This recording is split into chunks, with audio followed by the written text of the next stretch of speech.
कीर्ति आजाद जी, सीधा सा सवाल है, ममता बनर्जी या आपकी पार्टी तीसरे नंबर की पार्टी है लोकसभा में विरोधी दलों को देखा जाए? ऐसा क्यों लगता है कि इंडिया गठबंधन को लीड करने के लिए ममता बनर्जी ही सबसे ज्यादा उपयुक्त हैं? यदि आप इतिहास उठाकर देखें 2011 से जब से वह मुख्यमंत्री बनी और उसके बाद से जितनी बार 2000 किसी वजह से आपकी आवाज मुझ तक नहीं आ पा रही है, मैं दोबारा आपका रुख करूंगी। आप कह रहे हैं कि ममता बनर्जी लगातार जिस तरह से पश्चिम बंगाल का नेतृत्व संभाल रही हैं और उनके आंकड़ों में भी बढ़ोतरी हुई है, चाहे विधानसभा चुनावों की बात करें या फिर हम लोकसभा चुनाव के दौरान भी देखें, पश्चिम बंगाल में भारतीय जनता पार्टी को अच्छा खासा नुकसान उठाना पड़ा है। ऐसे में ममता बनर्जी राहुल गांधी के नेतृत्व को दरकिनार करते हुए खुद कमान संभालने के लिए तैयार हैं। जैसे ही कीर्ति आजाद हमारे साथ जुड़ेंगे उसके बाद मैं फौरन उनके पास जाऊंगी, लेकिन उसके पहले अजय आलोक जी आपके पास आते हुए, बीजेपी इतनी खुश क्यों हो रही है? क्योंकि ममता बनर्जी का जो रिकॉर्ड है, टीएमसी की ओर से जो दावे किए जा रहे हैं, अगर दीदी के नेतृत्व में आ गया इंडिया गठबंधन, फिर आप लोगों का सुपड़ा साफ होना तय है, ये कह रही हैं विरोधी पार्टियां। देखिए, घमंडिया का गठबंधन का नेतृत्व कौन करेगा ये तो कभी तय ही नहीं हो पाया। राहुल गांधी कब नेतृत्व कर रहे थे भाई? अभी हमने संसद में हाल में देखा, कल परसों की बात है, जब ये प्रदर्शन निकाल रहे थे तो टीएमसी या सपा बाहर थी। राहुल गांधी नेतृत्व का गठबंधन कर कब रहे थे? ये गलतफहमी कब हुई कि राहुल गांधी नेतृत्व का गठबंधन कर रहे थे? कभी किया ही नहीं उन्होंने। दूसरी बात, मुझे तो लगता है कि ये इसमें बहुत अपॉर्चुनिटी है, बहुत बड़ी। अब इस घमंडिया का गठबंधन का नेतृत्व कौन करेगा ये तो भगवान भी नहीं जानते हैं। हमारी बात तो आप छोड़ दीजिए, चित्रा जी आप भी नहीं जानती हैं। अब ममता जी कह रही हैं कि मैं नेतृत्व करने को तैयार हूं, मैं बंगाल से बाहर नहीं जाऊंगी, मैं यहीं से दोहरी भूमिका निभाऊंगी। अरे पूछा कौन कि आप नेतृत्व करिए? भाई अखिलेश यादव क्यों नहीं कर सकते हैं? दूसरी सबसे बड़ी पार्टी है। तेजस्वी क्यों नहीं कर सकते हैं? युवा है। तो सबके अपने अपने महत्वाकांक्षा है, अपनी अपनी इच्छा है। लेकिन सारी इच्छाओं के बीच में एक चीज बहुत प्रज्वलित है जो ममता दीदी को करनी चाहिए। बांग्लादेश में प्रधानमंत्री की जगह खाली है, ममता दी को शिफ्ट कर जाना चाहिए बांग्लादेश। पश्चिम बंगाल भी खुशहाल हो जाएगा और वहां मोहम्मद यूनुस के खिलाफ आंदोलन करके थोड़ा भारत के लिए भी शांति लाए, वहां प्रधानमंत्री बन सकती है ममता दी। भारत में तो कोई स्कोप है नहीं। टीएमसी के नेता कहते हैं बीजेपी डरती है ममता बनर्जी से, जिस तरह का उनका पश्चिम बंगाल का रिकॉर्ड रहा है। पश्चिम बंगाल का जिस तरह रिकॉर्ड रहा है, हम क्या डरेंगे? हम तो उनसे लड़ रहे हैं और लड़ते हुए अपनी ताकत बढ़ा रहे हैं। हमारी ताकत कितनी बढ़ रही है इसका अंदाज पश्चिम ममता दीदी को है। इसलिए देश में घमंडिया का नेतृत्व का गठबंधन करना चाहती हैं, लेकिन बंगाल छोड़ने को तैयार नहीं है, क्योंकि जानती है कि एक बार कुर्सी से हटी तो सारी कहानी खत्म।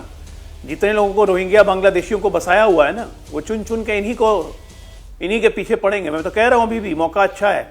बांग्लादेश में अस्थिरता है, शिफ्ट कर जाए बांग्लादेश। वैसे भी उनको भाईजान से ज्यादा मन लगता है, सारे भाईजान वहां समर्थन कर देंगे। हिंदू भी न चाहते हुए कर ही देगा, क्या करेगा?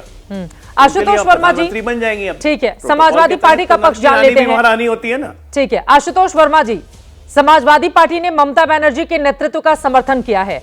आप लोगों को क्यों लगता है कि राहुल गांधी से ज्यादा काबिलियत ममता बनर्जी के भीतर है और वो अगर इंडिया गठबंधन को लीड करेंगी तो आप लोगों को फायदा होगा? धन्यवाद चित्रा जी। देखिए, ममता बनर्जी जी से कल जो सवाल पूछा गया उसमें उन्होंने कहा कि जिस प्रकार से इंडिया गठबंधन का काम चल रहा है उससे वो बहुत खुश नहीं है। तो सवाल फिर प्रत्युत्तर ये जवाब था कि क्या आप उसको आप क्यों नहीं लीड करती? तो उन्होंने कहा हमें मौका मिलेगा जरूर लीड करेंगे।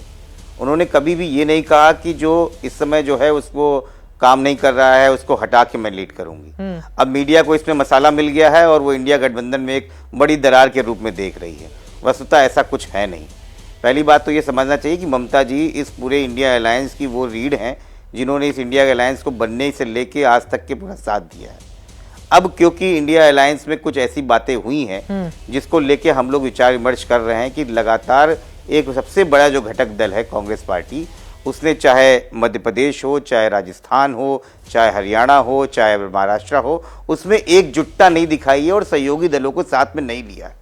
और ये एक सबसे बड़ी वीकनेस जो है इंडिया अलायंस के अंदर घटक दलों को लगती है। तो अगर इस चीज का समुचित इलाज नहीं किया जाएगा तो इसी प्रकार से हार का सामना करना पड़ेगा। अरे यही लोकसभा में एक बड़ी जीत के साथ हमने आगाज किया। आशुतोष वर्मा जी, कांग्रेस पार्टी को बिल्कुल किनारे रखकर ममता बनर्जी ने कहा कि बंगाल में हम नहीं लड़ेंगे इनके साथ, और मुझे लगता है कि आपने पूरा बयान सुना नहीं है ममता बनर्जी का, मैं आपको बता देती हूं।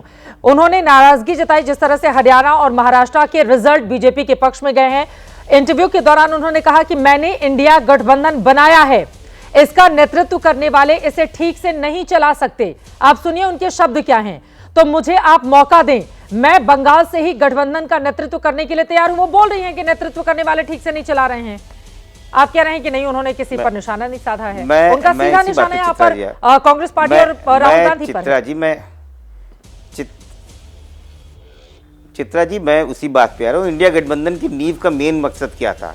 जिस समय इंडिया गठबंधन बना था उस समय मेन मकसद ये नहीं था कि इंडिया गठबंधन में कौन क्या लीड कर रहा है। उस समय क्षेत्रीय पार्टियों का सबसे ज्यादा प्रभाव, चाहे उत्तर प्रदेश हो, चाहे बिहार हो, चाहे बंगाल हो, चाहे दिल्ली हो, चाहे कहीं भी हो।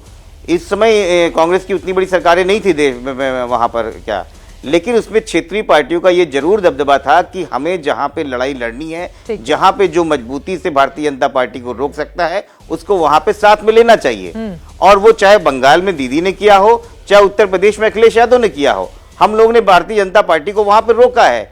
लेकिन अगर कांग्रेस पार्टी को ये लगता है कि वो अकेले ही ये काम कर सकती है और अकेला ही चलो, एकला चलो का सिस्टम लेके चलेगी, तो इंडिया गठबंधन में इस तरह की बात उठेगी। क्या हमको दूसरा वैकल्प सोचना चाहिए कि नहीं? ठीक है, क्योंकि किसी भी गठबंधन में अगर आप सहयोगियों को लेके नहीं चलेंगी तो वो आगे नहीं बढ़ पाएगा। यही वाले आरोप तो कांग्रेस पार्टी भी लगाती है ना क्षेत्रीय दलों पर। बंगाल का तो मैंने उदाहरण दिया, ममता बनर्जी सीट देने को कांग्रेस को तैयार नहीं थी और फाइनली वहां का रिजल्ट क्या रहा।